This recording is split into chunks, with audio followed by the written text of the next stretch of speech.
আমার পিসিরা একেবারে মাটির মানুষ ছিলেন। ওনাকে বাইরে থেকে দেখে কেউ বুঝতো না যে এত সাকসেসফুল কেউ একজন। কি সাধারণ, হেসে হেসে কথা বলতেন সবার সাথে। কোনো রকমের দেখনদারি ছিল না ওনার। ব্যবসা আমি কিচ্ছু বুঝতাম না, কিছু করতেও না। দিদি সবটা করতো, বাবা ওকেই সবটা বুঝিয়ে দিয়েছিল। খুব এফিসিয়েন্ট ছিল, জানেন, কত রকমের লোকজন নিয়ে কাজ। কিন্তু কেউ যেন শত্রু ছিল তো কোনোদিন শুনিনি। কে ওকে খুন করবে বলুন এভাবে? দেখুন, সবই বুঝলাম, কিন্তু কেউ তো খুন অবশ্যই করেছে। রীতিমতো হুমকি দিয়ে ওনাকে খুন করেছে।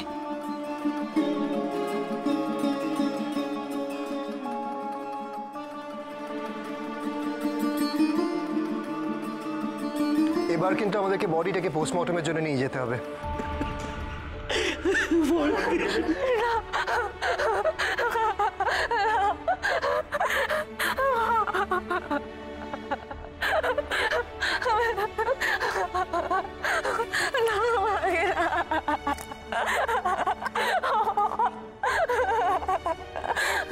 পোস্টমর্টম? না না না না, সেসবের কি দরকার বলুন তো? হ্যাঁ, অস্বাভাবিক মৃত্যুর ক্ষেত্রে এটা তো করতেই হয়। এটা তো নিশ্চয়ই আপনারা সবাই জানেন।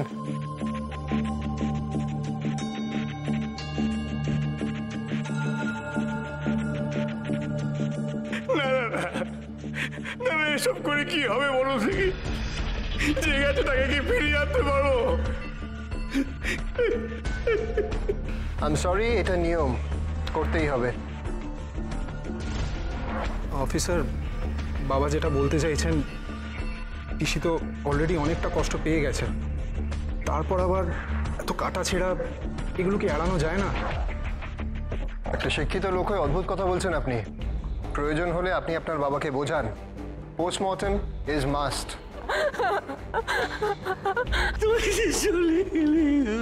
দেখুন, আপনাদের সেন্টিমেন্টটা আমি বুঝতে পারছি, কিন্তু যেটা নিয়ম সেটা তো নিয়ম না। তাই আপনারা যদি একটু সহযোগিতা করেন খুব ভালো হয়। দেখুন, আপনারা কি সেন্টিমেন্ট বোঝেন আমি জানি না। এসব ঝামেলা করে কি দরকার বলুন তো? পোস্টমর্টম করে কি কিছু লাভ হবে? আমার পিসির খুনিকে কি খুঁজে পাওয়া যাবে বলুন? এটা প্রয়োজনীয়, আর এটা নিয়ে কোনো বাড়তি কথা হবে না।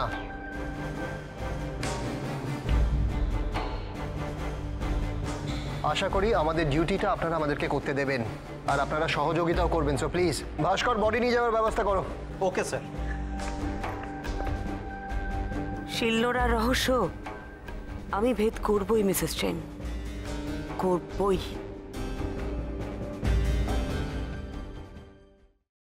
আমি এই সব কিছু বন্ধ করতে পারি, কিন্তু একটা শর্তে। তোমাকে আর দুর্গাকে আমাকে ছুঁয়ে কথা দিতে হবে, এর সাথে তোমরা কোনো যোগাযোগ আর রাখবে না। শোনো, আমরা এখনো তোমার মতন এতটা পাথর হয়ে যায়নি। তোমাকে ছুঁয়ে আমি এত বড় কথাটা, এটাই আমার শেষ কথা তোমাকে। দাদা ভাই, পুতুলটা না দিয়ে এসেছি। আস্তে, একেবারে বজরংবলী আন্টির হাতে দিয়েছো তো? না, আমরা তো দরজা দিয়ে গড়িয়ে দিয়েছি। ঘরে তো ঠাম্মু ছিল, তাই ঢুকতে পারিনি। মা ঘরে ছিল? এ বাবা, যদি মার হাতে পড়ে তাহলে তো মুশকিল। ওনার কোনো সর্দারজির সাথে পরিচয় ছিল? সর্দারজি? না। ঠিক আছে, আমি তাও বলবো আপনারা একটু ঠান্ডা মাথায় ভাবুন। আসলে আমার জানাটা খুব দরকার। আমি তাহলে আসি, কিছু মনে পড়লে আমাকে অবশ্যই জানাবেন। আচ্ছা।